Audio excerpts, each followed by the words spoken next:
Louvado seja nosso Senhor Jesus Cristo, para sempre seja louvado. Seja bem-vindo mais uma vez ao canal Denis do Católico.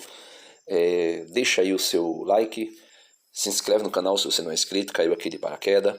Compartilha esse vídeo com mais alguém que você acredita que vale a pena receber essa informação. E deixa aí os teus comentários sobre o comentário do meu vídeo a respeito do comentário do vídeo desse rapaz aí e outro aí. Eu vou mostrar aqui dois vídeos, né? Um desse tal Juan e o outro é de um debate entre um padre e um pastor.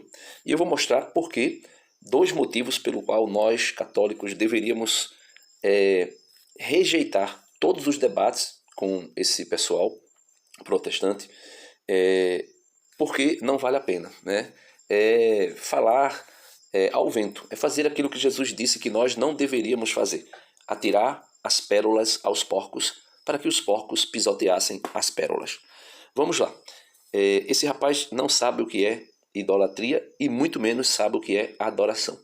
Então ele vai pegar nesse vídeo aí, ele vai tentar dizer que hiperdulia, que é a forma de veneração, de respeito, de honra que nós prestamos a Nossa Senhora, com adoração. E ele vai dizer que é a mesma coisa, usando o vídeo, claro, fazendo galhofa, fazendo deboche, mas eu vou mostrar para vocês aí que ele não sabe o que é idolatria, e eu vou mostrar na Bíblia o que é idolatria. O que é idolatria e o que é adoração. Vou mostrar na Bíblia, com texto bíblico, né? Certo? E vou mostrar outro texto que diz que a mente débil dele é uma mente cauterizada, que não consegue distinguir as coisas, porque tem a sua mente cauterizada, como que marcado por ferro quente, como se marcava gado antigamente, não sei se ainda faz isso, para saber que ali era o dono, né, quem era o proprietário. E essa mesma forma de cauterizar, de marcar o gado, a palavra de Deus vai dizer que tem gente que tem a sua mente assim, cauterizada, marcada, e dificilmente essa marca pode ser retirada, a não ser que Deus faça um milagre. Mas vamos lá, vou soltar o vídeo dele aqui para você ver o que é que ele está chamando de adoração. É só hiperdulia, gente, não é idolatria, vocês confundem as coisas. Vocês protestantes não sabem a diferença entre veneração e adoração. A gente ora para a imagem, a gente ajoelha para a imagem, baixa a cabeça para a imagem, se prostra, chora diante da imagem. Sim, mas é hiperdulia, não é adoração, não. Vocês que ficam confundindo as coisas. Então vamos lá, né? Vamos mostrar aí que esse rapaz, ele está com a sua mente cauterizada, né? Uma pessoa, como Jesus diz aos discípulos de Emaús, como vocês são lentos para compreender as coisas. Veja, ele vai dizer que baixar a cabeça, chorar para a imagem, beijar a imagem ou orar diante de uma imagem, ele vai dizer que isso é idolatria. Ele vai dizer que isso é idolatria, e nós católicos dizemos que é hiperdulia, e ainda acusamos os protestantes de não saber diferenciar as coisas. E ele faz isso galhofando para querer dizer que aquelas jovens ali naquele momento mariano, provavelmente um retiro, um encontro, teve algum momento mariano e depois foi apresentado a imagem de Nossa Senhora, e algumas pessoas se emocionaram, tocaram na imagem, beijaram, baixaram sua cabeça, ou rezaram, fizeram qualquer coisa dentro da imagem. E para esse jovem, e para todos os protestantes, isso é idolatria, isso é adoração, né? Mas vamos mostrar na Bíblia o que é adoração. Eu quero pegar um texto clássico que eles usam para nos acusar de idolatria, porque, de fato, o que foi feito ali é idolatria, mas não se compara com o que nós fazemos com as imagens. E por quê? Eu vou dizer o porquê, eu vou mostrar o detalhe porquê. E o detalhe está no versículo 4 desse texto e no versículo 6. No versículo 4 e no versículo 6 está o detalhe porque é classificado aqui latria, culto de adoração, e não hiperdulia ou superdulia ou dulia. Vamos lá. O texto é um texto conhecido dos protestantes. Êxodo, capítulo 32, versos do 1 ao 6. É suficiente aqui para nós compreendermos. Veja. Vendo que Moisés tardava a descer da montanha, o povo agrupou-se em volta de Arão e disse-lhes. Veja, aqui já se demonstra o que caracteriza-se idolatria. Veja, o povo se reuniu em volta de Arão e disse-lhe: vamos, faze-nos um Deus. Veja, faze-nos um Deus que marche à nossa frente. Porque esse Moisés, que nos tirou do Egito, não sabemos o que foi feito dele. Então veja, Moisés subiu no monte e ali o povo, impaciente, porque Moisés tardava em voltar, né, disseram: olha, constrói para nós um Deus. Ou seja, o povo estava pedindo para que fosse construído o quê? A imagem de quê? De um Deus. Então o povo já queria, já estava no coração do povo o desejo de um ídolo, né? De um Deus falso. Porque o que é um ídolo? É um Deus falso, um Deus que não existe. Né? E aí o povo pede a Arão um Deus. E veja o que acontece, versículo 2. Arão respondeu-lhes: tirai os brincos de ouro que estão nas orelhas de vossas mulheres, vossos filhos e vossas filhas, e trazei-me. Tiraram todos os brincos de ouro que tinha nas orelhas e os trouxeram a Arão, o qual, veja, Arão, o qual, tomando os brincos em suas mãos, pôs o ouro em um molde e fez dele um bezerro de metal fundido. Então Arão exclamou, né? Então exclamaram, melhor dizendo, né? Arão e os demais: eis, ó Israel, o teu Deus que te tirou do Egito. Ou seja, eles estavam dizendo que aquele bezerro de ouro, né, era o Deus que tinha tirado o povo do Egito, quando na verdade não era. Não era Deus. Então, eles disseram: o teu Deus que te tirou do Egito. Versículo 6. Arão, vendo isso, construiu um altar diante deles e exclamou: amanhã haverá uma festa em honra do Senhor. E aqui se caracteriza verdadeiramente o que é latria, o que é um culto de adoração. No dia seguinte, pela manhã, ofereceram holocaustos e sacrifícios pacíficos. O povo assentou-se para comer e beber, e depois levantaram-se para se divertir. Então veja, o povo vê o bezerro que foi construído e diz: é o nosso Deus. E ainda oferecer o quê? Sacrifício, holocausto, certo? Então isso sim é adoração, isso sim é idolatria. Oferecer sacrifício, holocausto, para um objeto que não é Deus verdadeiramente, mas as pessoas dizem que é Deus e ainda oferece sacrifício para essas pessoas, para esses ídolos, melhor dizendo. Então veja, meus irmãos, o que é que eu quero mostrar aqui?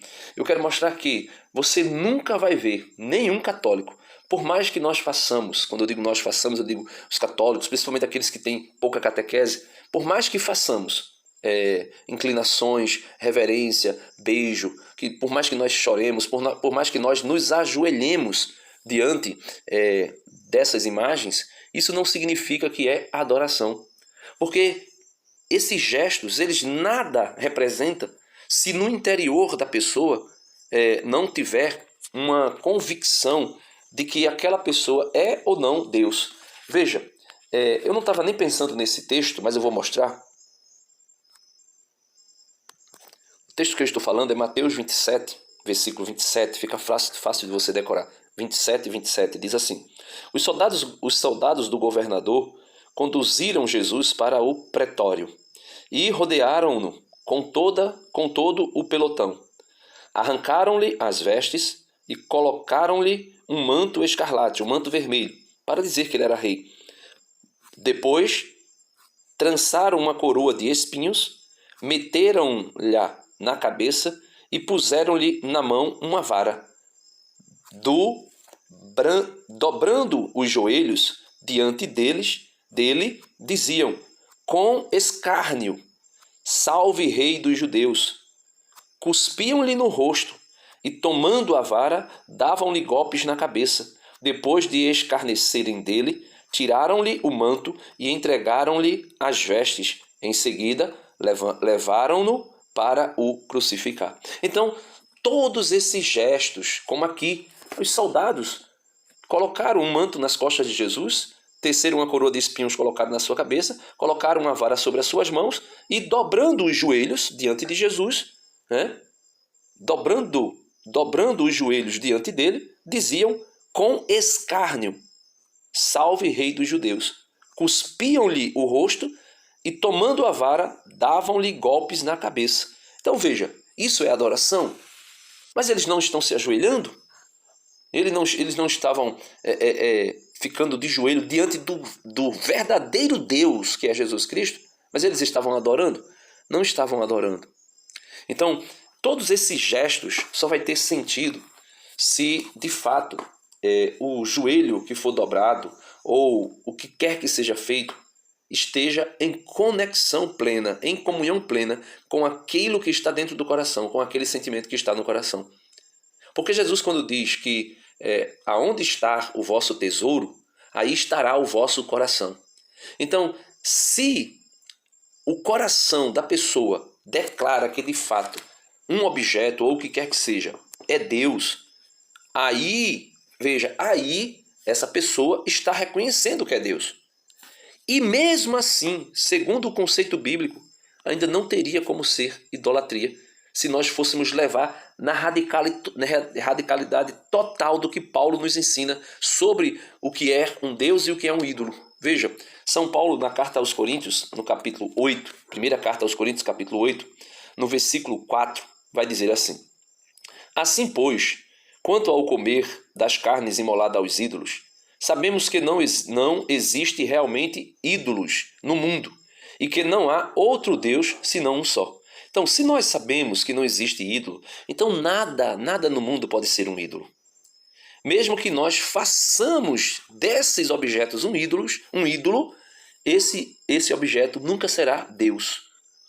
Por quê? Ele está dizendo, não há outro Deus senão um só. Versículo 5, 1 Coríntios 8, 5. Pretende-se, é verdade, que existam outros deuses. É o que os protestantes fazem, é o que Juan aí está dizendo. Pretende-se, é verdade, que existam outros deuses, quer no céu, quer na terra. E há um bom número desses deuses e senhores, segundo a mentalidade de alguns, mas para nós católicos, né, para os protestantes existe, veja, capítulo 8 da primeira carta aos Coríntios, versículo 5. Veja que coisa interessante Paulo está dizendo.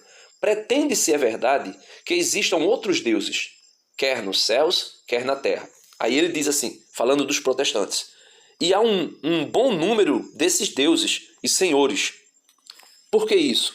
Ele vai dizer, porque os protestantes pretendem, é verdade, que existam outros deuses, quer no céu, quer na terra. E porque eles pretendem, como Juan estava ali mostrando aquela imagem de Maria e alegando que aquilo era idolatria, era uma adoração, então para Juan aquela imagem ali é um Deus.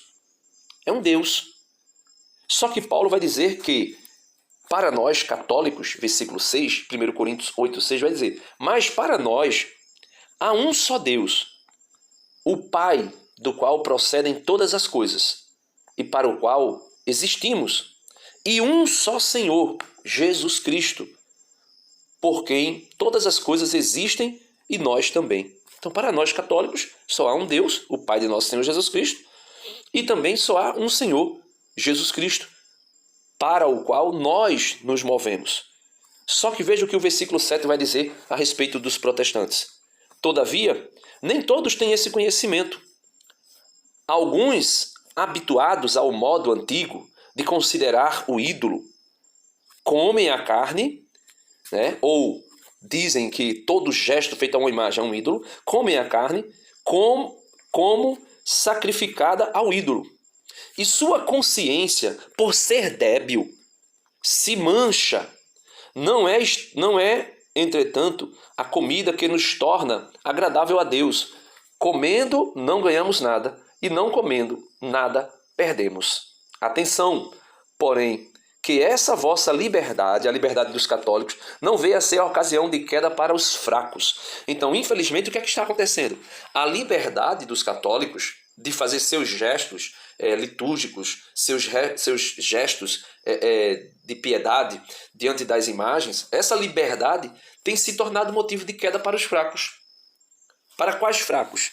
Para aqueles que têm a sua mente, a sua consciência débil e que pensa que o ídolo é alguma coisa, quando na verdade o ídolo não é nada. Outro texto que eu queria mostrar é o texto que traz luz, claro que está num texto deuterocanônico da Bíblia Católica, chamado Livro da Sabedoria, mas ele vem trazer luz para o livro de 2 Reis, que eu não vou ler, você leia aí, 2 Reis, capítulo 18, versos do 1 ao 4, se eu não estou enganado. E lá vai falar a respeito da serpente de bronze que o rei Ezequias destruiu. E destruiu por quê? Porque o povo estava oferecendo, veja, oferecer sacrifício. Estava oferecendo sacrifício, no caso, incenso. E o incenso, quando se oferece incenso a uma imagem, reconhece, pelo menos naquela época, né, estava se reconhecendo que aquela imagem era um Deus. Como, por exemplo, os 3 reis magos um deles ofereceram para Jesus incenso, reconhecendo que Jesus era divino. Na teologia católica, eu não vou entrar aqui, mas tem vídeo por aí explicando isso. Na teologia católica, nós oferecemos incensos na missa. Primeiro é incensado o altar, depois é incensado as espécies do pão e do vinho, né, transubstanciados no altar. E também se incensa a imagem, né, de algum santo, e também se incensa o povo, a assembleia. Por quê? Porque quando nós incensamos o Santíssimo Sacramento, quando a igreja faz isso, a igreja reconhece que é Deus. Quando nós incensamos a imagem, nós não estamos reconhecendo que a imagem é Deus, mas nós estamos reconhecendo que aquela pessoa representada pelaquela imagem faz parte do corpo de Cristo. Quando nós incensamos a própria Assembleia dos fiéis, nós estamos incensando pessoas, membros do corpo de Cristo. Então, aquele gesto que outrora parecia ser um gesto de adoração a uma imagem ou a alguém, uma pessoa, agora tudo converge para Cristo, porque Cristo é o centro de tudo. São Paulo deixa muito claro. Mas vejam, voltando aí, qual foi o motivo do povo de Israel e o rei Ezequias destruir, melhor dizendo, a imagem da serpente de bronze? Veja, Livro da Sabedoria, capítulo 16, versos do 5 ao 7. Veja o que diz.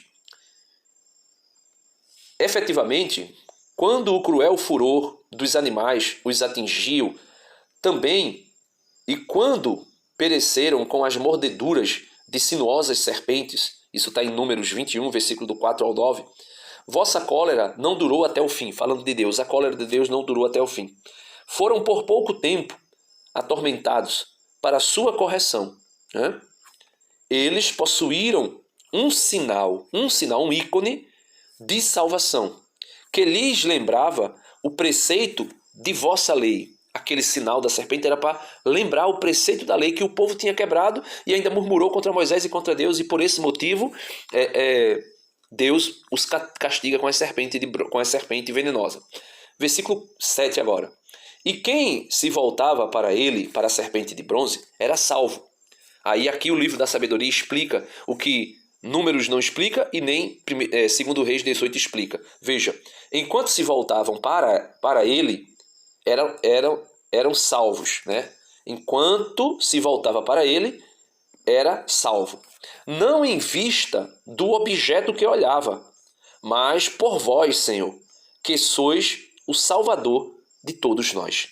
Então, aqui explica que o povo de Israel perderam vamos dizer assim, o senso do que era Deus e passaram a pensar em objetos ou qualquer coisa como sendo Deus. E aí, lá em 2 Reis, capítulo 18, versos do 1 ao 4, vai mostrar que o povo começou a oferecer incenso para aquela imagem de bronze que, segundo Ezequias, era chamada de Noastã. Ou seja, isso é apenas um pedaço de bronze, um pedaço de metal.